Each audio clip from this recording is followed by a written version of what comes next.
هي الحلقات تحفظني بآيات من القرآن، هي الحلقات تملأني بحب المصطفى العدنان، هي الحلقات تحفظني بآيات من القرآن، هي الحلقات تملأني بحب المصطفى العدنان، وأخلص نيتي دوما لرب واحد ديان بروح ملؤها طهر.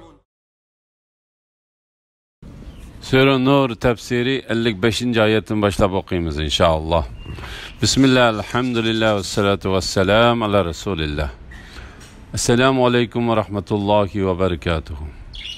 Tövende dehtanlağa İbn Kathir rahimahullah'ın Kur'an-ı Kerim tefsiri Uygurca tercümesi Nur suresi 55. ayetten başlayıp okuyayım inşallah. Ba'de euzubillahi mineşşeytanirracim. Allah işçinlardaki iman etkan ve yaxşı emellerini kıygan kişilerge uladın burun ötkenlerini zımında hükümran kıygandek ulanımı çokum hükümran kılışını ula üçün tallıgan dinini çokum mustahkem kılıp verişini ula üçün tallıgan dinini çokum mustahkem kılıp verişini ve ulanın korkunçsini amallıkı aylandırıp verişini vədi kıldı. Ula bana ibadet kılıdı. Bana hiç nersini şirik keltirmeydi. Şu vədeden keyin kafir bolğanlar Allah'ın itaatinden çıkıcılardır. Allah Teala'nın müminlerini hükümran kılışkı bergen vədisi doğrusudur. Bu Allah Teala'nın peygamberinin ümmetlerini kişilerge yol başçı ve hükümran kılıdığanlığı şehirlerini bula bilen tüzeydiğanlığı kişilerinin bulağa boysunduğanlığı ve bulağa kişilerden keladigan korkunçsini amallığı aylandırıp berdiğanlığı ve bulanı şu kişilerin üstüden hüküm yürgizdiğan kılıp koyduğanlığı hakkında Peygamberge bergen vədisidir. Peygamberge bergen vədisidir. Allah Teala'ya hamd sanalar bolsun. Allah Teala bu vədisini orunladı. Peygamber aleyhisselam tek vafat bulmay turup Allah Teala Peygamberge Mekke'ni, Hayber'ni, Bahreyn'ni, Arap yerim aralını ve Yemen'nin hem yerlerini fethi kılıp verdi. Peygamber aleyhisselam Hacer ve Şam'ın bazı yerlerdeki otperestlerden baş tölemi yani cizye aldı. Rum'un padişahı Herakl, Mısır ve İskenderiye'nin padişahı Mukavqis, Amman'ın padişahı ve Habeşistan'a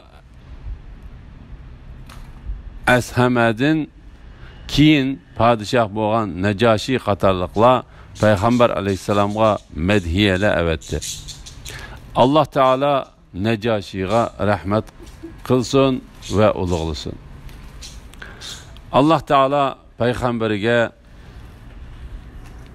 özünün qishidagi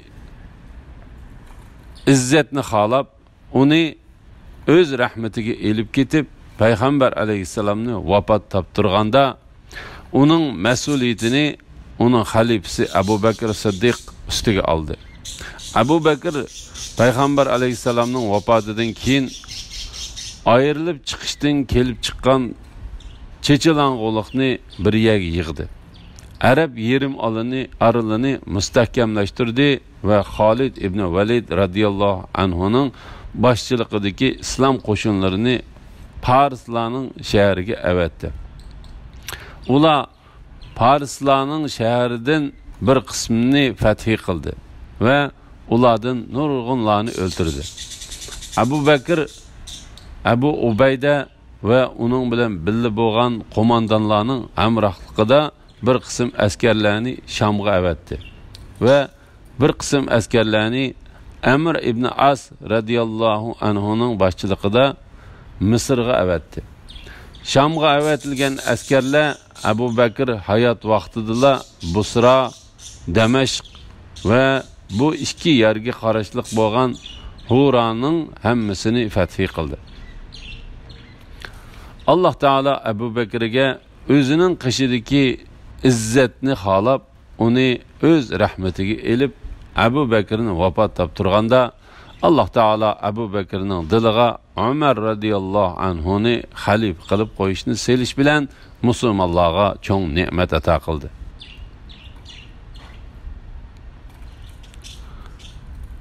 Umar radhiyallohu anhu Abu Bakrdan keyin o'z mas'uliyatini to'liq ado qildi. Dunyo haqiqatda mustahkam turishda va odillikda payg'ambarlardan qolsa Umar radhiyallohu anhu dektin birini ko'midi. Umar radhiyallohu anhuning hayotida Sham shaharlarining hammasi, Misr zaminining hammasi va Farslarning zaminining ko'p qismi fath qilindi. Kisraning ayvisini yegi udi. Uningga qattiq ahonat qildi va uning davlatining ichkirigacha ishkirlab kirdi. Qaysarni qo'g'lab chiqarib, Shamni uning qo'lidan tortib oldi. Fath qilish hatto Qustantiniyaga qadar bordi. U ikki hukmronning mol dunyosini payg'ambar alayhisalom hayot vaqtida xabar bergandek va va'da qilgandek Alloh taoloning yo'liga ishlatdi. Ondan Osman radhiyallohu anhuning zamonida islom davlatining chegarasi sharq va g'arb tarafning eng chegarasigacha yetib bordi. G'arb tarafdan Ispaniya, Qibris, Siprus, Qirvon va okeanga yondashadigan Sabtata shahrigachilik bo'lgan shaharlarning hammasi fath qilindi. Sharq tarafdan Jungoning shaharlarigachilik yetib bordi. Kisra o'ldirildi. Uning podshohlik davlati butunlay barbod bo'ldi. Iroq, Xorason va Ahvoz shaharlari fath qilindi. Musulmonlar Türk millatining ichida cho'ng qirg'inchilik qilib bordi. Ularning eng katta podshohi bo'lgan Xaqoniyni Alloh taolo halok qildi. Sharq va g'arbdan to'lamla mu'minlarning boshlig'i Osman ibn Affonga yig'ib kelindi. Bu uning Qur'onni o'qiganligi, uni o'rganganligi va Qur'onni hamma musulmonlarning yodi elishi uchun katta qilib, kitob qilib to'plaganligining barakati bilan bo'lgandir. İmam Muslim payg'ambar alayhissalomning mundaq deganligini rivoyat qiladi. Alloh taolo menga zaminni qatlab berdi. Men uning sharq va g'arb taraflarini ko'rdim. Ummatimning podshohligi zaminning menga qatlanib berilgan yerigacha yetadi. Biz Alloh taolo va uning payg'ambari va'da qilgan ishlarni ko'rdik. Alloh taolo va uning payg'ambari qilgan va'da rostga chiqdi. Alloh taolodan o'ziga va uning payg'ambariga bo'lgan iymonimizda mustahkam qilishni va bizdan o'zi rozi bo'ladigan yo'l bilan shukr etishga yetaklashini tilaymiz. Alloh ichinglardagi iymon etgan va yaxshi amallarni qilgan kishilarga ulardan burun o'tganlarni zaminda hukmron qilgandek ularni cho'qim hukmron qilishni, ular uchun tanlagan dinni cho'qim mustahkam qilib berishni va ularning qo'rqinchisini amonlikqa aylantirib berishni va'da qildi. Ular menga ibodat qiladi. Menga hech narsani shirik keltirmaydi. Shu va'dadan keyin kafir bo'lganlar Allohning itoatidan chiquvchilardir. Bu oyatning ma'nosi haqida Rabi ibn Anas Abu Aliyaning mundaq deganligini rivoyat qiladi.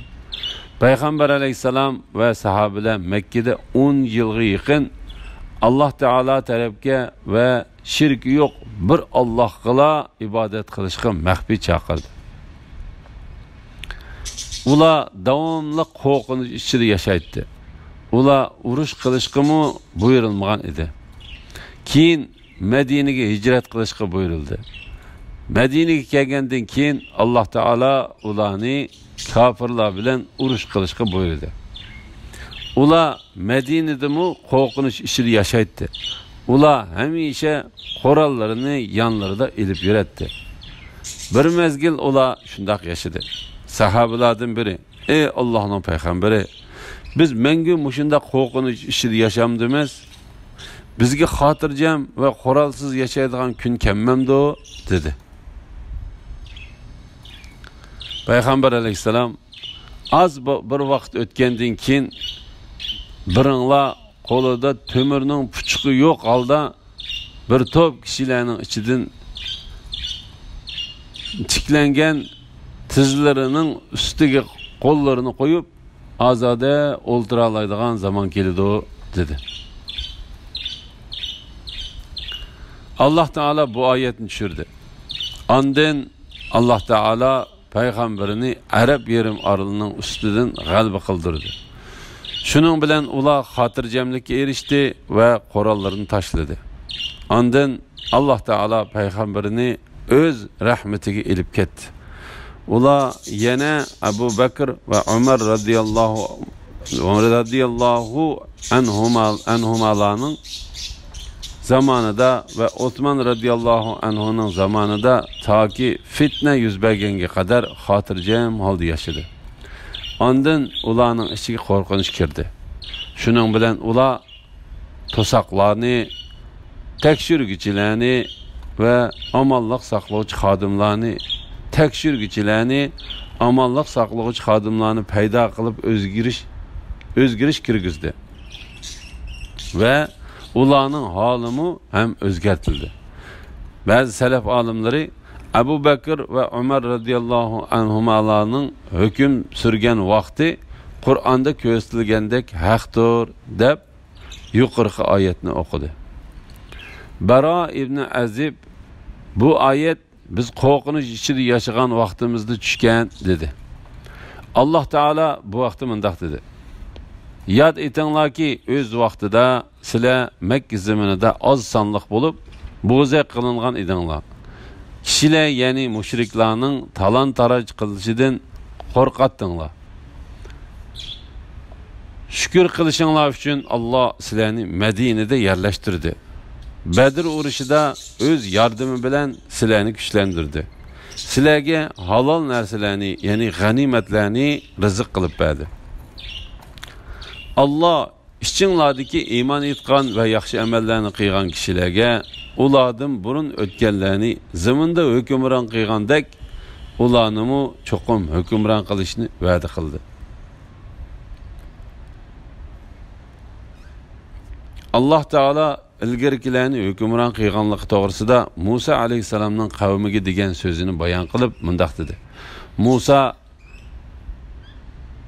Rabbinglarning düşmaninglarni halok qilishi, Misr zaminida ularning o'rniga sizlarni zastitishi, sizlarning qandoq ish qiladiganliginglarga qarshi muhaqqaqdir dedi.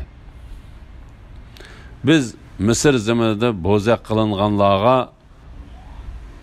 marhamat qilishni iroda qilamiz.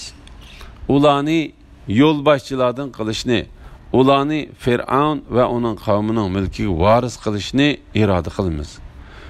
Ularni Misr zamanida kuch-quvvatga ega qilmoqchimiz.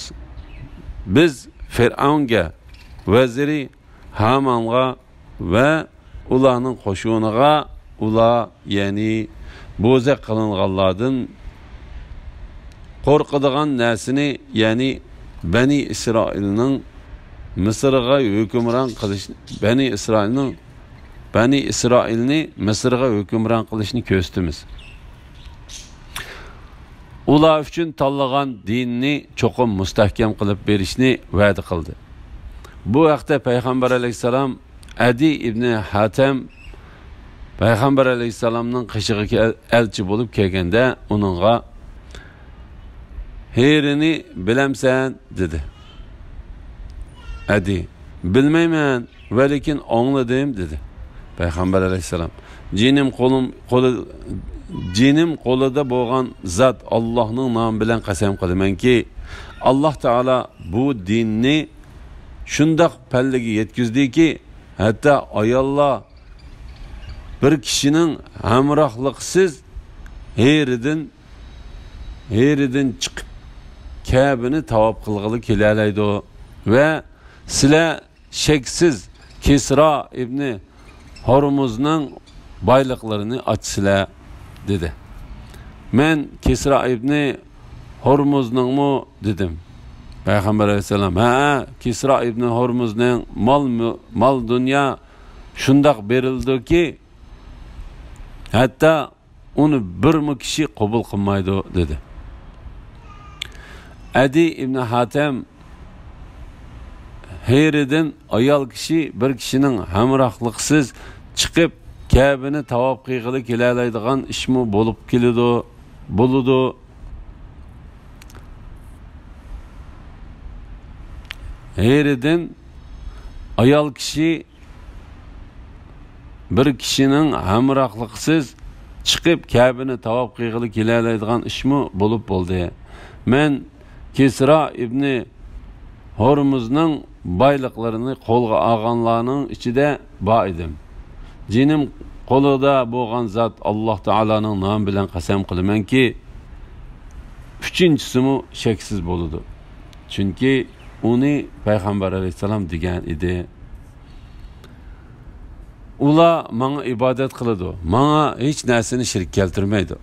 İmam Ahmed Anas'tan Muad ibn Jabal radiyallahu anhu'nun mundaq deganligini rivoyat qildi.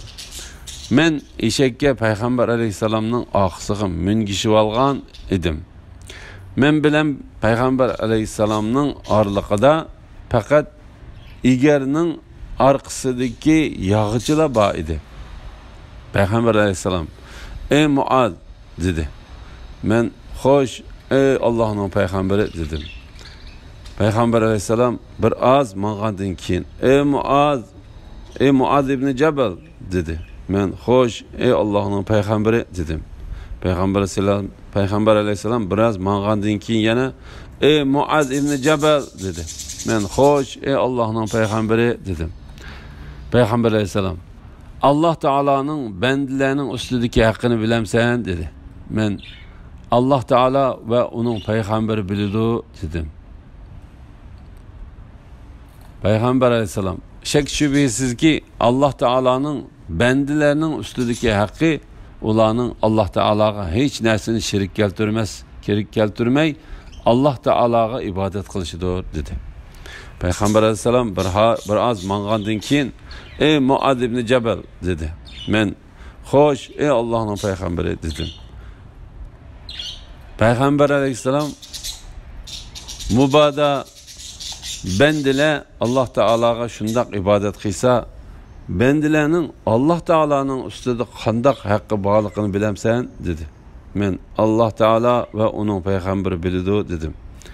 Peygamber aleyhisselam, şek şübhisiz ki bendilerinin Allah Teala'nın ustidagi haqqı Allah Teala'nın ularını azaplamaslıqıdır dedi.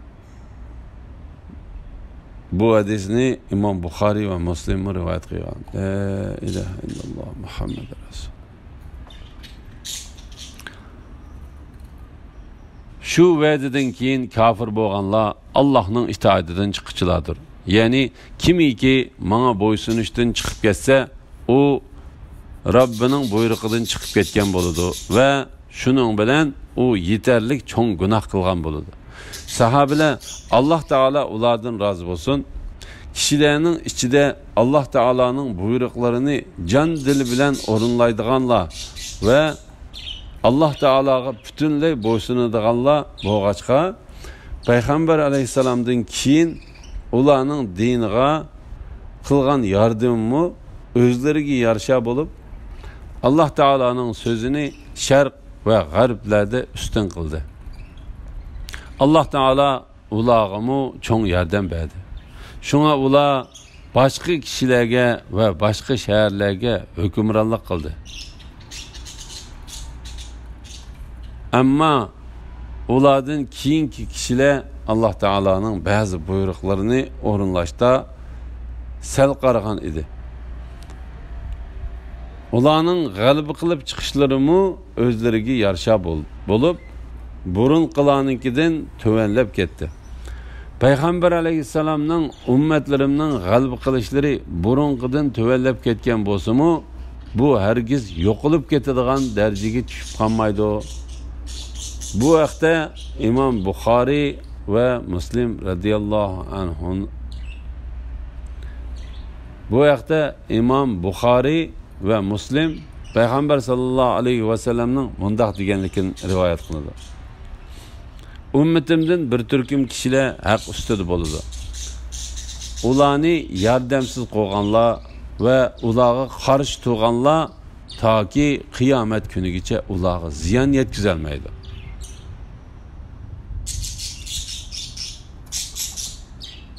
Bir rivoyatda Alloh taolaning buyrug'i kelgicha ular shundaq holatda bo'ladi deb rivoyat qilindi.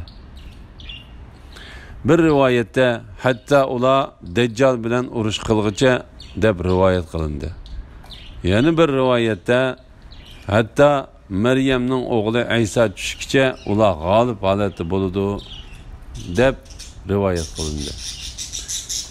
Bu rivoyatlarning hammasi to'g'ri va bularning orasida mazmun jihatda o'zaro qarama-qarshilik yo'qdir.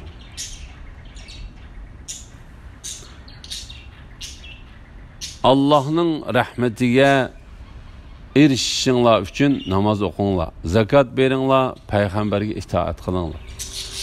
Kafirlarni zaminda Allah'ın azobidan qechib qutula oladi deb o'ylamagan. Ularning joyi davzax bo'ladi.